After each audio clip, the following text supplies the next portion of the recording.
All right, so match one, buckle up because this is a long one. Keep this hand. We have turn one noble, turn two knight. So we kind of have everything going in the early turns, so clearly we keep this. And then the opponent, all right, blue-white. Could be a Jeskai control, it could be a blue-white control. Looks like it's probably the blue-white control deck, which is gaining popularity. So I had to worry about Supreme Verdict. That's a big one. Also Detention Sphere, which we're kind of playing into here. But we're really just trying to kill the opponent as fast as possible. Okay, so they killed our land. Probably just to get colored mana. And they have Path up. Attack for 12, just to get their life total down as low as possible. Crack a Canopy. All right, so let's stop here. So I cracked the Canopy there in order to get in 15 damage because it was a pair of 6/6s and a 3/4 Tarmogoyf. I guess it was only 2/3 at the time, so it would have been 14 damage. But then the opponent pathed one of our knights. So if they were going to untap and play Verdict, which they need to have another blue or white mana in hand, since they played double Field of Ruin, it made it less likely that they have another colored mana source in their hand. Could be a Glacial Fortress, since they searched out a Plains, and that was their first land that could make Glacial Fortress come into play untapped. But basically, it's not clear at all that they have the Verdict in their hand to begin with. And then also, since some of them only run like 2 copies or something, and then secondly, that they have the untapped colored source in their hand to cast the Verdict. So the reason that we went ahead and, well, I mean, I guess going for it there isn't really going for it. But basically, we wanted to get in as much damage as possible right then. And when they path to exile our creature, that basically puts us in a position where we don't want to commit another threat to the board. We don't want to play the excavator. We'd rather just wait and have them deal with our board because we have lethal on board right now, essentially. But we're not going to go all in to the point of sacking a Ghost Quarter to Ghost Quarter ourselves just to get 2 extra damage in from the Knight, because we can make that play. Like if they're tapped out and that would be lethal, we make that play. But right now we're just going to force them to deal with our board first before we do anything. And they play Wall. And they do have the Glacial Fortress. Now at this point, we want to get them just down to 0. That's our plan. They chump block, take some damage. Now our plan here is to just company on their end step, because while there is the Verdict, they have it, and the reason we didn't play anything because we're just going to end step company them, so we follow through with that plan. What do we find? Renegade Rowlier and Tarmogoyf, since our creature died off of the Supreme Verdicts, then that triggers our Revolt, and the Revolt gets us back our Tarmogoyf. So we have a pair of 4/5 Tarmogoyfs and a 3/2 Rowlier. What's the opponent at? 8? All right, well, I guess you're just dead. So the opponent basically played a turn 5. Yeah, turn 4 they played Wall, and then the Glacial Fortress. So turn 5 Supreme Verdict. They're like, path to exile your creature, one of your knights, play Wall to chump block, then play Verdict away your board. Then you're like, okay, on your end step after you Verdict away my board, company into Rowlier and Tarmogoyf, and Rowlier gets back Tarmogoyf, you're dead. So that was a pretty good game. We were pretty far ahead that time.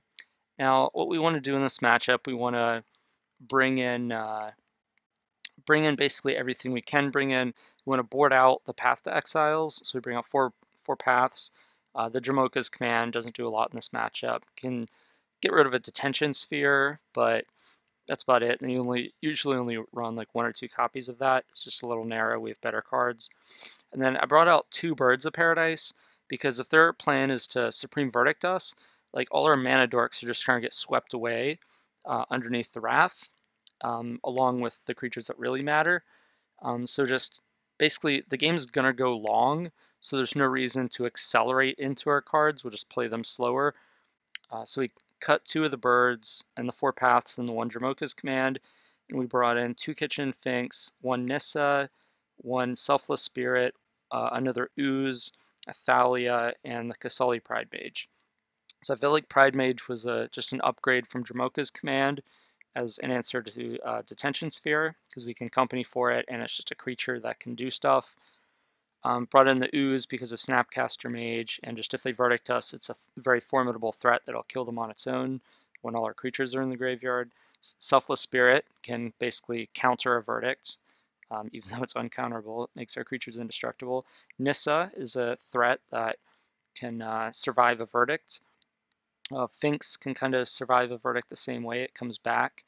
And then the one Thalia can basically make their attacks, their spells from happening, so it can basically prolong what they're trying to do, make Snapcaster Mage a little harder to incorporate into their game plan.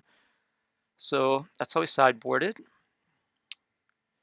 And this hand, we have first turn Noble, second turn we can do the Fetch Land Rallier player, we can play Courser, so this is certainly good enough. We got our another piece of the synergistic combo. Decided to go with the Fetch, Rallier, just try to ramp our mana. Also, it's the most expendable threat, so it got Mana Leak, 2 cares. The other ones are the ones that are going to gain us advantage. That was just kind of a one-time shot. All right, we do want to draw Scavenging Ooze, so we didn't play a Fetch Land to shuffle it away there. Unfortunately, they chose to shuffle it away. They didn't want us to draw it. It's fine. Play the Excavator. See what happens here. They let it resolve, so we play a Fetch Land, because the Fetch Lands can reset the Courser. And we'll just attack for 1, because there's no reason for us to do anything else. The Courser is prevented the damage from the Gideon, so no sense attacking with that. They verdict us, that's good, and then attack us. Alright, so we got to start over. And so we play Knight here instead of Company, because I just want to get the threat on the board, and because we can start using Knight to, gain a lot of value anyway. All right, they path us. Yep. And the Company's going to be good next turn anyway. So their plan is to try to kill us. They're down to 1 card in hand. We go Company into Voice and Courser, and there's another Company on top, so we don't shuffle it away. We could have played Voice, but we lose our Company. And so they Field of Ruin us to shuffle away the Company again. Probably a wise decision. Detention Sphere, not bad. Okay. So we're cracking the Fetch to reset our library. Our library is Gavany Township. We crack the other Fetch, so there's a Courser on top now. Block, make this trade. They both come back. Gideon prevents. We play Courser again. Courser on top. Play Voice, Fetch in case we want to reset our library. And we're basically reset up. I mean, they wrathed us, so now our board is the same as it was basically before the wrath. And there's a Ghost Quarter off the top. All right, now it's another land. Don't need to draw that. Let's start attacking Gideon. Okay. They find a path to exile. Ooh, there's a Knight on top. We'll keep that. Draw the Knight. Play a Fetch off the top. All right, there's a Voice coming. It's okay. Attack with the Elemental at Gideon. All right, Condemn. Sure, whatever. I mean, you're down to 1 card. Like, I'm gaining card advantage every turn. You're not. So I'm kind of ahead here. Oh, Jace, that's a good one. Oh, Sphinx's Rev. All right, we got a game. This one's going to be going long. We got our engine. They have their engine. There's another Company. That's good. So we don't want to shuffle that away with a Knight. So it's kind of awkward. We're not going to use our Knight at all this turn because we just want to draw the Company on our turn. So they Sphinx's Rev, draw 4 cards, activate their Gideon, and then they, okay, so let's slow this down, slow it down. So what they did here, they Gideon plus on our Knight, because the Knight could just attack any of the Planeswalkers and kill them. Life totals aren't the threat right now. It's 27 to 21. It's that they have these 2 Planeswalkers on the board. So what I did here, since they plussed Jace, so now all our creatures are going to get -1 when they attack, and the Gideon targeted the Knight, so the Knight can't deal damage this turn. So what I did was I sacked a land to get Gavney Township, and now I'm in the process of activating the township to give all my creatures a +1/+1 counter, so then they can all attack the Jace.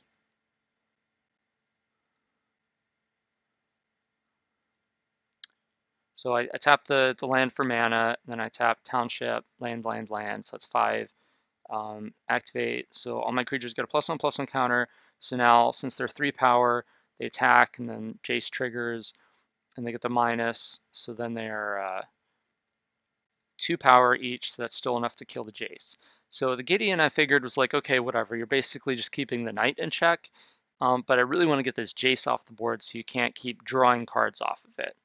So that was kind of an important play there that might not be obvious, but gets the Jace off the board this turn instead of having it go down to 1. Then we're risking another, verdict and having things kind of get crazy and hard to win. So here we just wanted to kill that Jace right away. Now they just have a Gideon, but they also have a full hand because they Sphinxes are out for 4. So even though we still have a lot of gas on our side, like they have a lot of gas in their hand, presumably. So this game is not close to being over. All right, so we play land off the top and find another company. Okay, cool. Cryptic command, tap our team. Don't want to activate the knight because we want to draw the company.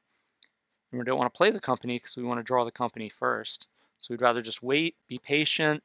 This game's going to go long. They have a bunch of cards in hand. Uh-oh. All right. So let's look at that. Let's look at that. Hold on. Stop it. So basically, they sacked their Field of Ruin to target our land, to target our Gavney Township for a couple of reasons. One, it gets rid of the Gavney Township, right? Or did they? Or is that what they did before? Okay, well, anyway, so that they sacked their Field of Ruin, targeted our land, because they want to shuffle away this collected company on top of our deck. They don't want us to draw it. In response, we sacrificed our Ghost Quarter targeting the land that they targeted.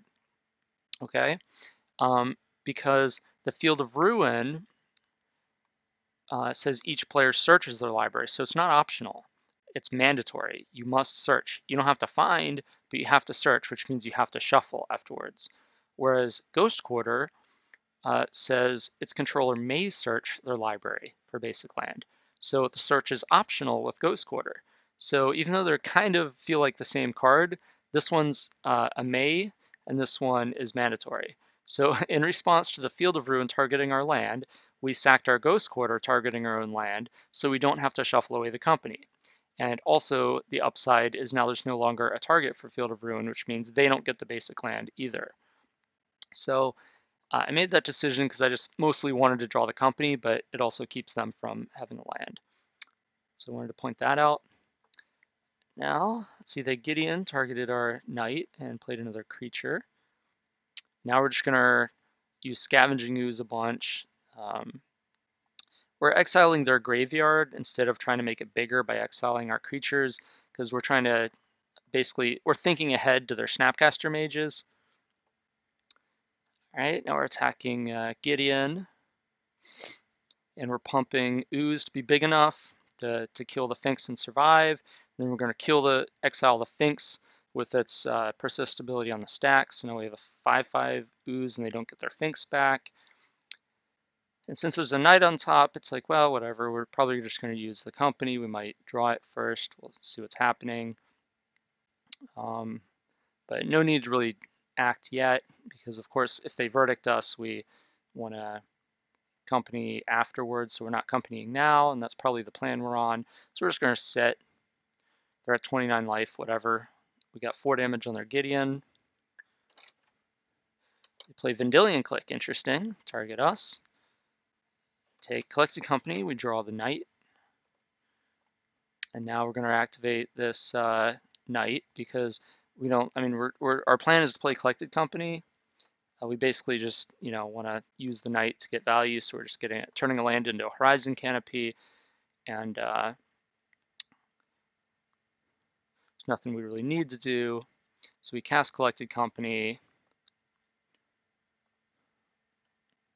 They mana leak it. So you might be thinking, well, why didn't I just sack my fetches and pay for it? Well, the reason is because we exhausted all of our basics out of our deck already, so we don't actually have lands that we can get. That's the reason. Um, so now we attack Gideon, kill Gideon. Now they're trying to race us with this click, I guess, whatever. And they're down to one card now, and we're just eating their graveyard to protect against Snapcaster Mage. And look at how much value we have. They Sphinx's Rev for 4. They had 6 cards in hand, and now they're down to their last card. And we have a full board and a full hand because of our engine. And they're down to just off the top of their deck.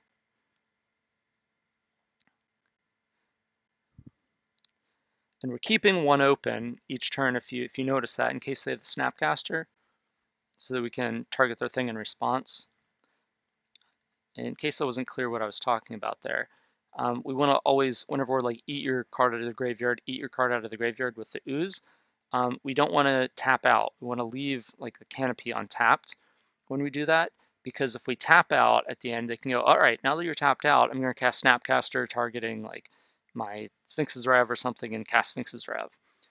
And so basically we're not tapping out for that because we're protecting against them being able to do that as their last card in hand, in case that's a Snapcaster Mage. It's a small thing, but sometimes in other situations it comes up and it's a big deal. Here I think we're pretty far ahead. So all right, they try to double block the ooze. We're like, okay, now we're going to eat some creatures to make this ooze bigger. So it's an 8/8, kills both their creatures, but as I was talking about, tapped out, no green, and also we don't really have anything to stop if they cast a verdict, but their last card in hand had to basically be a verdict in order to not die. And there's a Snapcaster Mage, don't have a verdict in the graveyard. Let's Serum Visions, let's try to find it. It has to be land verdict. What is it? Right, untap, untap, untap, tap, tap, tap. Oh, it is the verdict. They did draw the verdict, but all right. We still got lots of gas. We're pretty far ahead. We have a company. We have more creatures. They still have one card in hand. We're at 25 life. We're not in danger of dying. They had another verdict. All right, well, we still have a collected company and 2 knights, and they have no cards in hand. All they have is the Celestial Colonnade. So we're just going to play Knight, then we're going to play Tarmogoyf.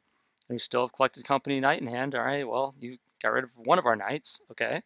Now I attack you with our Tarmogoyf. You have no cards in hand. You go down to 4 life. And then I'll just play Nissa, make a token.